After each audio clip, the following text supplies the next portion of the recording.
thanks so much for checking out another video. If you haven't seen the other videos, my name's Cassidy and I'm a certified running instructor.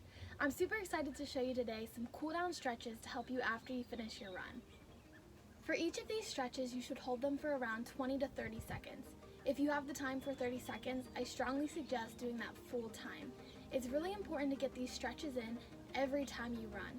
If you don't have time for the 20 seconds, even just doing 10 is good, especially where the muscles feel tight and hurt.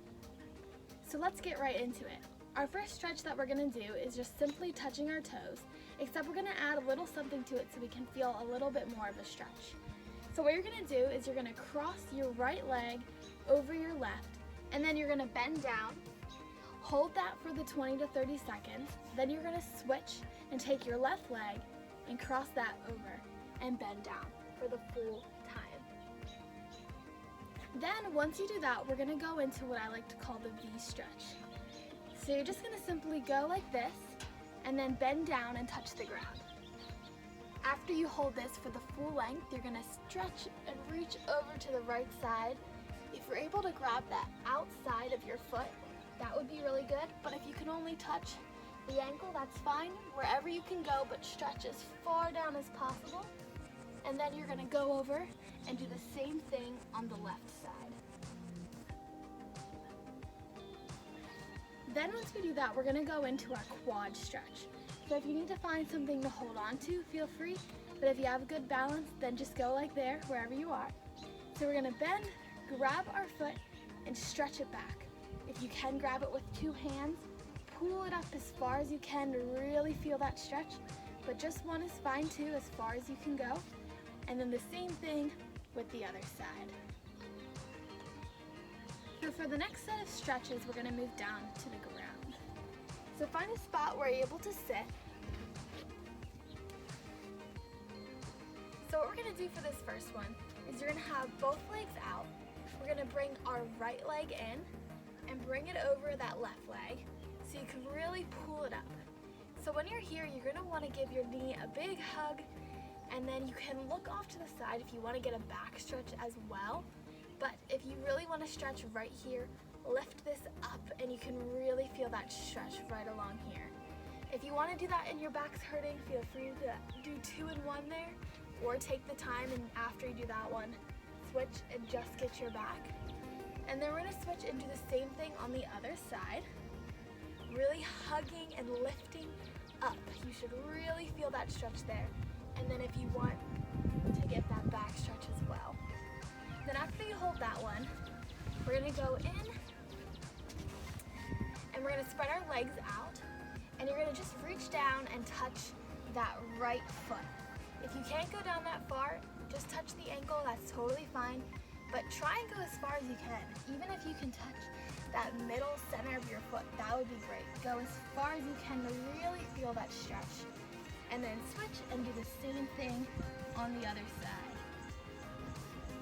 Alright, so then once you finish that, we're going to come back up and stand again.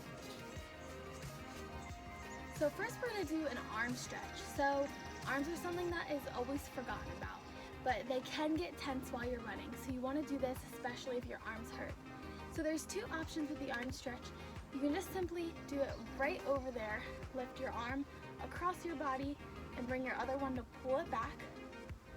Same thing on the other side. And then the other option is you lift your arm up and use your other arm to really push it back behind your head there.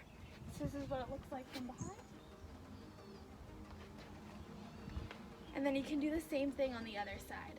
So bringing that arm up and over and bringing the other one to hold that elbow and pull it back so you really feel that stretch. And then bring it down, shake them out if you need to. And then for our last stretch, what we're going to do is our calf stretch. So there's 2 options for this one as well. That's mainly because you need a wall or something like a lamppost or anything that works, but there is something to do if you don't have that. So if you do have a wall or something like a deck or anything, you can use that. So what you're going to do is just to really get that stretch in your calf muscle. You're going to bring it so your leg is up, but make sure your heel is as close to the wall as you can. You don't want it so it's just your toe. Your toe is not going to get it stretched. So you want that heel as close to the wall as you can, and then you're just simply gonna pull up so you can really feel that stretch.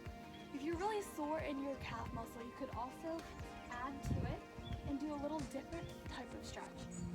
And rather than going up with your whole body, we're gonna bend it down. And it's a little bit different kind of a stretch, and you'll feel the difference when you give them a try. So then, same thing on the other side, making sure that heel is as close to the wall as you can. And then pulling up with your body. And then if it's really tight in your calf muscle, you can bend down and get that stretch in your knee as well. Or not in your knee, in your calf muscle. So the other way that you can do this is down on the ground. So you're just simply gonna go like you're gonna do some mountain climbers. You're gonna come down, you're gonna have it so your one leg is down there, and you're gonna have your other leg cross over. And you should really be able to feel that when you're down and stretching that leg. And then you do the same thing on the other side.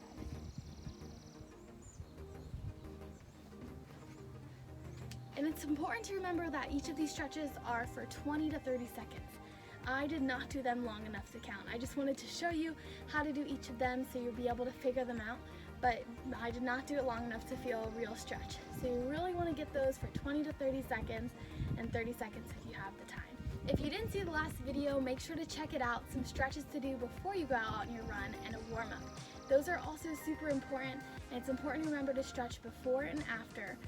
But if anything, I would say stretching after is more important, but they're both important together.